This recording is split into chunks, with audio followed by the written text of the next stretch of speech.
Hello, everyone, and thank you for joining us today. I'm joined by Dr. Corey Milbury, who is a senior scientist in the Genomics Applications R&D group at RainDance since 2011. She has been involved in optimizing reactions, reagents, and assays for the RainDrop Digital PCR System. Corey received her bachelor's degree at the University of New Hampshire and her master's and PhD degrees from the University of Delaware. I'm also joined by Dr. Brian Hutchison, who manages the Advanced Technologies Group, and he has been participating in the development of droplet microfluidics technology and applications at RainDance since 2006.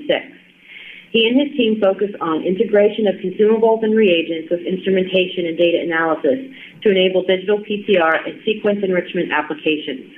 During the past few years, he has led a RainDance team in a collaboration with scientists at University Paris Descartes to apply digital PCR technology to detect mutations in DNA from solid tumors and circulating DNA. This collaboration has resulted in 3 publications so far. Brian received a bachelor's degree in chemical engineering from the University of Delaware and a PhD in chemical and biological engineering from the University of Colorado. This presentation will be recorded and will be available on our website next week.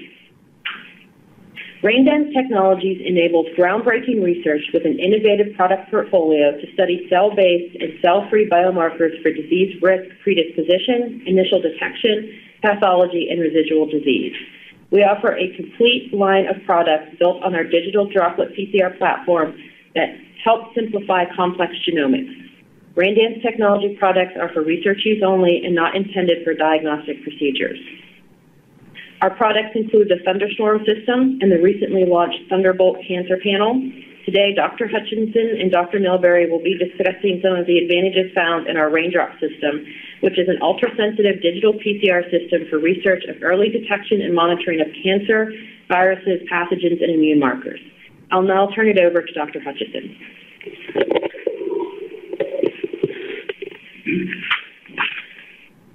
Thanks, Chris. During today's webinar, we will be discussing how you can use the RainDrop Digital PCR System for highly sensitive mutation detection. We will talk about the detection of minor alleles within a pool of normal wild-type DNA and our results from characterizing a number of assays which have been designed to detect cancer-related mutations. In particular, we'll be discussing some statistics that support our approach to define sensitivity, and then we will review factors that influence the sensitivity of mutation assays. Most of what we will present today is reported in our recent publication in the journal Biomolecular Detection and Quantification. The article is open access, so we encourage you to check it out. I'd like to start this conversation by providing an overview of the sensitivities of different PCR technologies for detecting mutations in a background of wild-type DNA. We like to discuss the sensitivity of an assay or technology as a function of the amount of available input DNA rather than as a fixed value. The graph on this slide, which we'll come back to during the discussion, shows the limit of detection on the y-axis, and this ranges from 1 in 10 up to greater than 1 in a million. And the amount of amplifiable DNA on the x-axis. On the lower x-axis, the amplifiable DNA is in number of copies. And for your reference, on the upper axis, the amplifiable DNA is listed as mass.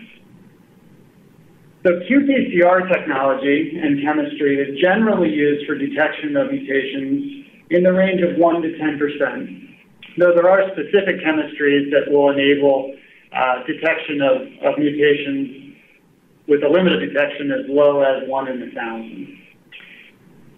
Relatively large volume digital PCR technologies are typically limited in the level of DNA that can be loaded per sample, and the sensitivity of the mutation assays is sometimes limited by the mutation assay specificity, since mutated sequences often co-occupy partitions that also contain wild-type DNA. RainDrop Digital PCR exploits 1 to 10 million 5 picoliter droplets, and this results in high sensitivity from single molecule PCR, as well as capacity for analyzing a large number of DNA copies in a single sample. My co-presenter, Corey, has led a team that has evaluated a number of cancer-related assays with the RainDrop platform. The outcome of this program is evidence that the RainDrop system is capable of supporting very high sensitivity mutation assays, and this study has revealed that there is a range of sensitivity that spans up to approximately 2 orders of magnitude, from, for example, 1 in 10,000 up to better than 1 in a million. We will discuss the methodology for assessing assay sensitivity and then the factors that influence performance in the remainder of this webinar. The simplest description of assay performance is that the sensitivity or limit of detection is related to the minimum number of minor allele copies that must be present to be positively detected, as well as the total amount of DNA that's analyzed. First, we'll focus on the denominator in this expression. And for that, we'll return to this slide for a moment to highlight that there are at the lowest input level of DNA, it's not possible to achieve a very high limit of detection. And the reason for this is simple. In the ideal case, the limit of detection is inversely proportional to the amount of amplifiable sample DNA. And therefore, there is the upper left corner of this plot is fundamentally inaccessible from a sensitivity standpoint. We can consider the same concept in a different way. You can imagine counting mutant marbles in a pool of normal marbles. If only 5 marbles are present, then the best achievable sensitivity is 1 in 5 or 20%. In contrast, if 100 marbles are present, then the detection of 1 mutant corresponds to a sensitivity of 1 in 100 or 1%. Next, we will consider the numerator in this expression. The first topic to address is how we define the minimum number of detectable copies. For this, we will look into the basic statistics of low number counting experiments. And the first question we ask there is, what concentration is required in the overall sample to be detected with high confidence in a single measurement? To answer this, we'll consider a sample of marbles again. When we make a measurement, a subsample of the marbles are analyzed. In this example, you can imagine samples such as these that are shown in red boxes. And you can see that any individual measurement results in a different concentration of the mutant marble. This is measurement uncertainty that is associated with subsampling and counting small numbers of mutation events. If you were to make a large number of measurements, the distribution of counted mutation events would look like this. The most important takeaway from this slide and this concept is that when you are working with highly sensitive technologies and counting small numbers of molecules, you must be aware of the inherent imprecision of the measurement. For the example shown here, when the mean value of the sample is 3, then there is a 5% chance that no mutation will be detected in a single measurement. In other words, there's a 95% probability that at least one event will be detected, and a 5% chance of incorrectly characterizing the sample as mutation negative. Now we'll return to this plot of assay sensitivity again. The ideal assay sensitivity, which is shown as a dotted line in the plot, is defined as 3 over the number of input DNA copies, and it represents the limit of detection for an ideal assay, with an expectation that 5% of samples that are at the limit of detection will be incorrectly assessed as negative. Of course, real assays are not ideal. Some assays are very close to the ideal case, for example, those at the upper end of this range, and others are significantly less sensitive. Assays that have a high background of mutant events detected in normal wild-type samples will have a lower sensitivity, and assays with a low background of false positive mutants are much more sensitive. In 2 cases, we processed a large number of wild-type controls to determine the distribution of false mutant molecule counts empirically. In one case, a single, in the top right corner on this slide, a single false mutant copy was detected in only 3 wild-type samples that were processed. This assay is one of the most sensitive assays with a limited detection that is 1 in 1 million or better. The second case shown here has a significantly higher level of false mutation events counted from wild-type samples. And as a result, the sensitivity of this assay is not as good. In both cases, a Poisson distribution is a relatively good fit to the empirical data. Now we can apply this distribution function to assess sensitivity for a number of other assays. And that leads to a discussion about the limit of blank versus the limit of detection. On this slide, the blue curve is the distribution of false mutation counts from wild-type samples. The alpha error, which is defined by the portion of the curve to the right of the green line, is the probability that a normal wild-type sample will be incorrectly identified as a mutation-positive sample. The red curve is the distribution of measurements from mutation-positive samples at the limit of detection.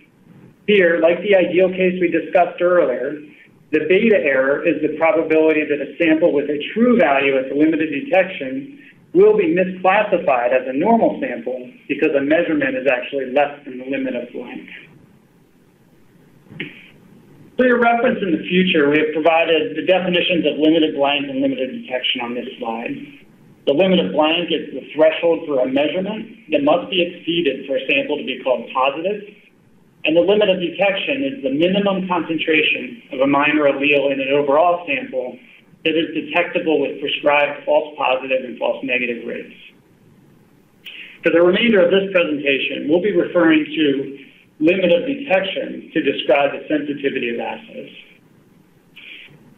Now, Corey will describe a number of technology and assay chemistry factors that influence the sensitivity of an assay.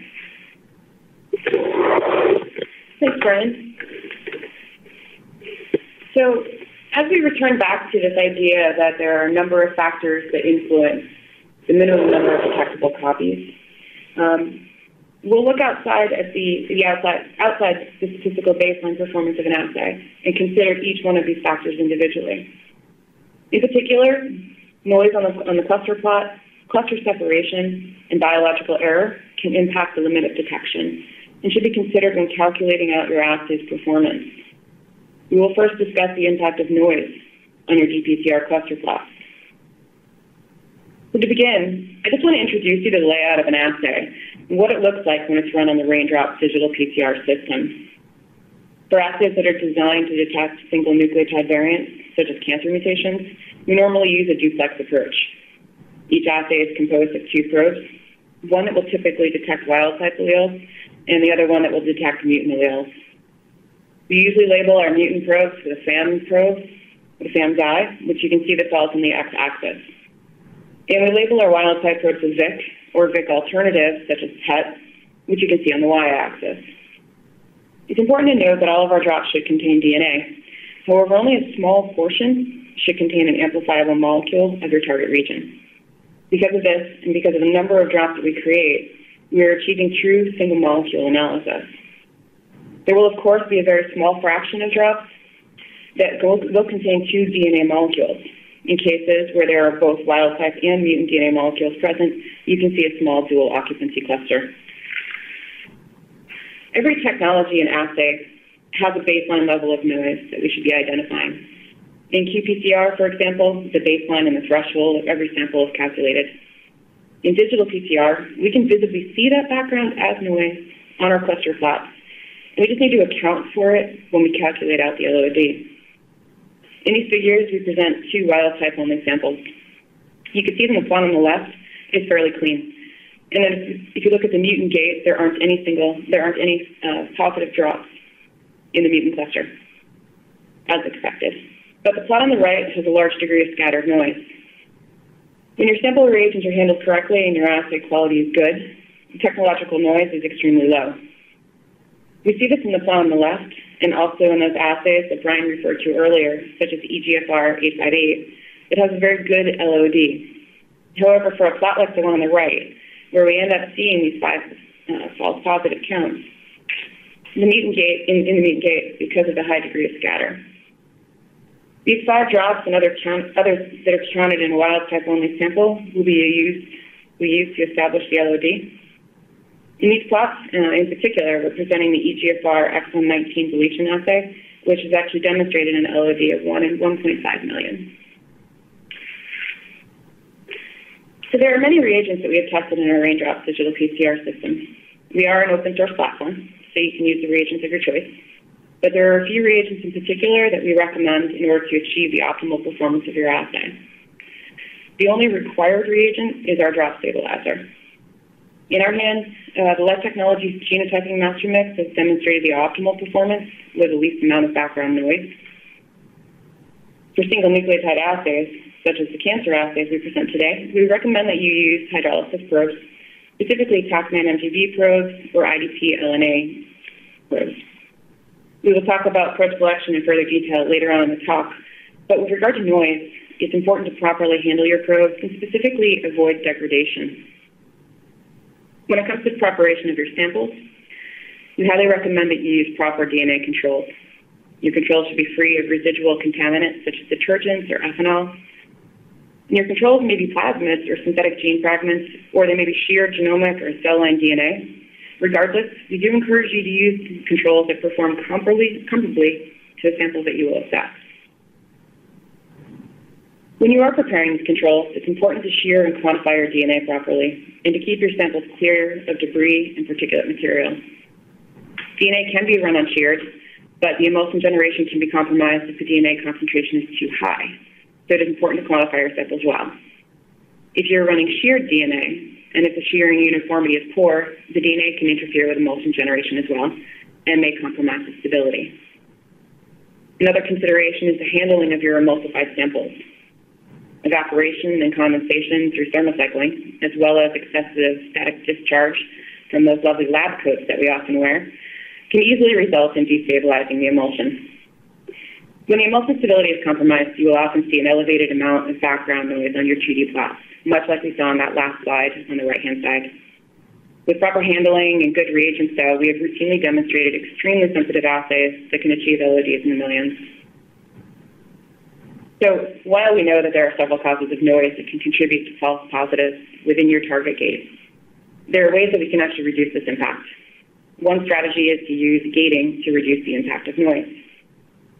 If you look at the histograms that are presented here, in particular this one's for the wild type, for each axis you can see that, and for each gate, you can see that 98% of the drops fall within the elliptical gates. You can use these small elliptical gates rather than the large rectangular gates to capture nearly all drops of interest. And by reducing the size of your gates, you will count the drops that you're most interested in, but reduce the number of spurious noise-based drops. This will reduce the number of false positives that are counted and will provide you with a better LOD. When we consider the other factors that influence the number of detectable copies and the LOD of an assay, we've observed that cluster separation is also a key factor. In an ideal world, an assay is straightforward to design, it's highly specific, and when the clusters are well separated and clearly defined, they can be easily gated and easily counted. However, there are some assays that exhibit low positive signal, high background, or just aren't specific enough. There are ways that we can improve our assay's performance in order to achieve a better LOD. If your assay happens to demonstrate low signal, such as the bottom figure in the lower left-hand corner, the clusters may lie close to each other and may not amplify well. It'll make it difficult to obtain accurate counts. In many cases, though, altering the annealing temperature during thermocycling or even just optimizing the magnesium chloride concentration can significantly improve the assay performance. In these plots below, we've tested a few different primer sets. And what we found is that simply using a different primer design allowed us to markedly improve the amplification, the probe hydrolysis, and the cluster separation. As you can see, the third primer set produces substantially better plots. Generally, as the positive clusters move further away from the negatives, less noise will be captured in your mutant gates, and then the true positives are more accurately counted. Another cause of poor separation can be due to high background. If your probes are poorly synthesized or purified, you may observe that a large amount of free fluorescence can be present in your sample. When that happens, the background is high relative to the amount of probe that's actually hydrolyzed. When the data are normalized throughout the analysis process, the clusters will actually look very similar to the low signal plots that we just discussed. In both cases, the difference in fluorescence between the positives and the negatives is typically quite small. And that impacts the gating, and it impacts the clustering and the counting. Simply having your probes resynthesized or requesting a more stringent purification may be sufficient to reduce the background fluorescence of the probes. We will talk about probe designs next, but we'd like to note that the use of dually quenched Zen probes, these are from IDT, can often help reduce this background fluorescence as well. So assays and probes and their non-specificity can reduce cluster separation as well. I believe that one of the most important aspects of the assay performance in the LOD comes down to the assay design itself. If your probes are nonspecific, you may observe that the positive clusters end up close to each other because they're incorporating the incorrect probe. So for example, as you see in the cartoon in the upper right-hand corner, you can observe that you can see that the mutant probe is actually binding to the wild-type DNA and vice versa, causing these clusters to have a mix of both FAM and VIC signal within the clusters. One important consideration is the type of probe that will be selected to interrogate your target. In these slides, we've mainly discussed single nucleotide variants for the calculation of an LOD. Other applications such as copy number variation and gene expression can, of course, be easily detected and quantified in our system as well. For CNVs and gene expression, standard TACMAN camera probes from Life Technologies or primetime Zen probes from IDT are typically sufficient in achieving high assay specificity. As I mentioned in the last slide, the IDT Zen probes do contain dual quenchers, and they do encourage cluster separation. For SNP assays, though, or single nucleotide variants, such as the cancer mutation assays, it's very important to use shorter probes. These are ones that are going to be highly specific and much more discriminatory. So in the assays that we've designed, and the ones that we talked about in the paper, we use TACMAN MGV probes and primetime LNA probes in order to increase the melting temperature of the probe, in order to increase and achieve specificity and strong LODs. That aside, there are, of course, a large number of genetic features that may prevent you from creating that optimal assay. We were able to achieve an LOD of 1 in 22,000 for EGFR T790 by very carefully designing an assay that accounted for a variety of different difficult sequence attributes. EGFR T790 is often a very difficult region to design to because it possesses most of the features that are challenging to assay design. The T790 target region contains a repetitive element, has a polymorphism, a few nucleotides away from the mutation. It's high in GC content, and it's highly homologous to another region in the genome. So each one of these factors can impact the assay performance and the LOD that can be achieved. So if you pull all of those together, it makes it a very difficult thing to design too. So carefully designing your assay can avoid some of these parameters, and it can definitely increase and maintain your assay specificity. So the last group of factors that we will discuss that can influence your assay's limit of detection and the minimum number of detectable copies comes down to the occurrence of biological error. Assuming that an assay has been well designed and performs beautifully, you may still observe unexpected positives in your mutant gate, and this will reduce your assay's LOD. In these cases, these drops contain DNA that is truly positive for the target. An example of this may be contamination of your reagents. In this case, the source of biological error is contamination by DNA that does actually contain the correct sequence. Ultimately, these are true positives. Alternatively, there may be cases where the sample that you begin with is actually negative, but in the end, you end up with positive counts. For these events, the current hypothesis is that polymerase error has occurred, altering the sequence at the mutant position. Using a high-fidelity polymerase could improve the performance of the assay, and it could reduce the occurrence of error and ultimately improve the LOD that you can achieve. However, these unexpected positive counts are accounted for in the calculation of the LOD, which is why an LOD is actually calculated. And the identification of a true mutation in your sample will simply require a mutant abundance that is above the LOD. So, in summary now, today we've presented you with the methodologies for calculating assay LODs. And with our analysis of several cancer-based assays, we've observed LODs of 1 in 10,000 to 1 in 14 million. And we've demonstrated that the RainDrop system is uniquely capable of single molecule assessment. When designing and evaluating your assays, there are several factors you must consider when defining the assay's limit of detection.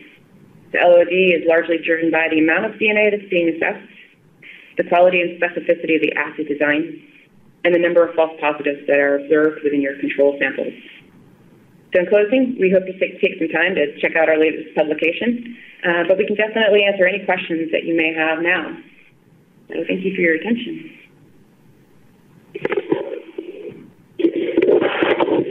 Thank you, Corey. Thank you, Brian. We've received several questions about cost. If you have any questions on cost of the reagents, the consumables, or the instruments themselves, please go to our website, www.raindancetechnologies.com, and click on the Request a Quote link, and your sales rep will then get in touch with you. So one question that we received was, is it possible to use cyber green with this technology? We have indeed developed a cyber-based approach for the RainDrop system. I would say that that's an okay approach to be using for gene expression. However, for single nucleotide variants, I would definitely recommend a probe-based system to improve the assay specificity. Actually, the approach that we do recommend as an alternative for cyber is actually EvoGreen. So, but again, for single nucleotide variants, I do recommend a probe-based system. What is the lowest concentration of input sample for the instrument? So this is a point that we touched on earlier in the webinar. The input DNA, we can actually process very low levels of input DNA, but the main takeaway answer to this question is that when a small amount of amplifiable input DNA is used in the system, the researcher would have to expect that the achievable limit of detection would be relatively low as well, or relatively poor sensitivity, simply because there are not enough molecules that are being processed to detect a low percentage of a mutant. You said that you use LNA Zen probes from IDT, but I don't see them on the website. How do you order those? Oh, the Zen probe, the Zen molecule itself, is a custom-based item. You can order LNA probes from IDT directly, or you can order Zen probes directly. But if you'd like to combine the two of them together, which is what we really like to do, all you have to do is send an email to customer service and request the custom item to have a Zen quencher added to your LNA primetime probe. If I multiplex my reaction, can I expect the same sensitivity and LOD? Well, so when you multiplex reactions, one thing to keep in mind is that you're adding multiple different probes, and you're looking at multiple different targets with multiple different gates. So on some level, yes, it can have an impact on your assay LOD. In a multiplex, there are more clusters. They're often closer together. And part of this has to do with the increased background of the fluor intensity. So there are ways to optimize the amount of probe that you add to your reaction to improve that cluster separation that we talked about before. But in general, the more that you're trying to analyze, the more noise you tend to put onto the digital PCR plot, and you capture some of that noise within the mutant gate. Sometimes it will be residual kind of noise from a positive cluster nearby, but we do see a slightly lower LOD sometimes for multiplex assays. What fragment size do you recommend shearing the DNA to, and what method do you use to shear DNA? We typically use a Kavaris system, and we will recommend 3 kb fragments of DNA. If you choose not to shear, you could also use a restriction enzyme and cut your DNA. It's just important to make sure that your fragments are around 3 kb size. What size PCR amplicons, and what's the minimum and maximum recommended size of your amplicons? So the amplicons are fairly variable. We do recommend your normal standard design rules that LifeTak or AB recommends for TaqMan-based probes. We routinely analyze amplicons that range from about 50 to 150 base pairs in length. And what are the default probe and primer concentrations you use for your assays? So we usually use each probe at 0.2 and each primer at 0.9, or so 900 nanomolar and 0.2 or 200 nanomolar. That's the standard recommended for TaqMan assays. Okay, that is all the time that we have for questions today. Thank you, Brian, and thank you, Corey. If you have any further questions, you can submit them to us on our website. Thanks.